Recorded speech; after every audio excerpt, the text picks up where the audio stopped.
We're exploring New York's southern Finger Lakes, getting our adrenaline pumping. Right over the right wing. You ready?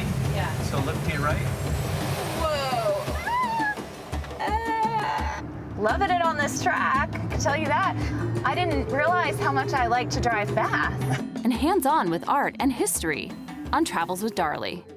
I think the most fascinating thing about Mark Twain is the myriad of different ways that people can approach Mark Twain. For me, in my mind, it's a romantic way to travel. It seems romantic, and these boats, even the replicas, are so beautiful. So you might have heard our nickname, the Crystal City, and these buildings here played a very big role in that. Come along as we explore the southern Finger Lakes with locals, guiding us along roads sometimes less traveled and sometimes not. The sports car racing really comes here a lot. I don't think they realize how much history has been here.